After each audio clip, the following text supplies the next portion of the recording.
Tamil cinema நேயர்களுக்கு அன்பு வணக்கம். Welcome to MP3.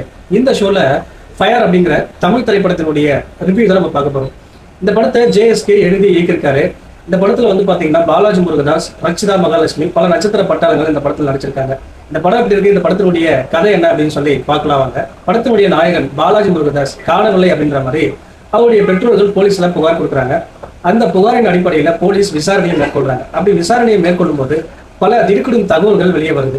அதுல பிசியோதெரபிஸ்டான பாலாஜி முருகதாஸ் பல பெண்களை தன்னுடைய காதல் மற்றும் காம வலையில விழுத்தி ஆபாசமா வீடியோ எடுத்து பணம் கேட்டு மிரட்டுறது தெரிய வருது. அது மட்டும் இல்லாம பல பெண்களை வேறு சில விஷயங்களுக்கும் பயன்படுத்தியது தெரிய வருது. இதற்கு பிறகு போலீஸ் விசாரணையை தீவிரப்படுத்துறாங்க.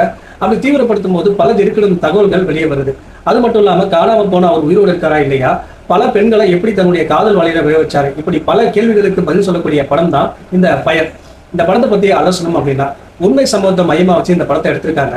நாகர்கோயில்ல காசி அப்படிங்கிற ஒரு நபர் பல பெண்களை ஏமாத்தி ஆபாச வீடியோ எடுத்து பணம் கேட்டு மிரட்டி நடந்த சம்பவம் நமக்கு தெரியும். அந்த சம்பவத்தை வச்சுதான் இந்த படத்தை எடுத்திருக்காங்க. அந்த காசி அப்படிங்கிற கதாபாத்திரத்தில் தான் இந்த பாலாஜி முருகதாஸ் நடிச்சிருக்காருன்னு சொல்றதை விட வாழ்ந்திருக்காருன்னு சொல்லணும்.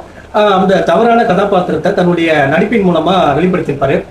அதே போல படத்தினுடைய நாயகி ரச்சிதா மகாலட்சுமி இந்த சின்னத்திரை குத்து விளக்கு வந்து பாத்தீங்கன்னா இந்த படத்துல கவர்ச்சி தீயில ரசிகர்களை குசிப்படுத்திருப்பாங்க. குறிப்பா படுக்கையறை காட்சிகள்ல ரொம்பவே தாராளம் காட்டியிருப்பாங்க அப்படின்னு தான் சொல்லணும். காம களியாட்டத்தை ரொம்ப ஜோராவே நடித்திருக்காங்க இந்த படத்துல. அந்த அளவுக்கு கவர்ச்சி காட்டியிருக்காங்க. அதே போல மற்ற 3 நடிகைகள் காயத்ரி, சாந்தினி, சாட்சினி, இவங்க 3 பேருமே ரச்சிதா மகாலட்சுமிக்கு சலிச்சவங்களை கொடுக்குது. படுக்கையறை காட்சிகள்ல எந்தவித பதட்டமும் இன்றி ரசிகர்களை குசிப்படுத்திருக்காங்க. அதே போல இந்த படத்தை எழுதி தயாரிச்சிருக்கக்கூடிய நம்ம JSK சரவணன் அப்படிங்கிற அந்த கதாபாத்திரத்துல போலீஸ் கதாபாத்திரத்தில் நடிச்சிருப்பாரு. இவரு மற்ற படங்களை நடிக்கும் போது அவர் நடிக்கும் கதாபாத்திரங்கள்ல பாராட்டும்படியா இருக்கும். ஆனா இந்த படத்துல ஏன் சொதப்பி வச்சிருக்காரு அப்படின்னு தெரியல. அதாவது காணாம போன வழக்கு அப்படிங்கிற மாதிரி தொடங்கி பாலியல் குற்றம் அப்படிங்கிற மாதிரி விசாரணை போகும். அப்படி விசாரணை சூடு பிடிக்கும் போது இவர் நடிப்பு மட்டும் சூடு பிடிக்கவே இல்லை, ரொம்ப சொதப்பலா இருக்கு, சொதப்பி வச்சிருக்காரு. அதே போல இந்த படத்தினுடைய இசை, இந்த படத்துக்கு ஏற்ற மாதிரி இசை வச்சிருக்காங்க. கேமராவுக்கு வந்து பாத்தீங்கன்னா படுக்கையறை காட்சிகளை சூடியாக்குற மாதிரி எடுத்திருக்காங்க.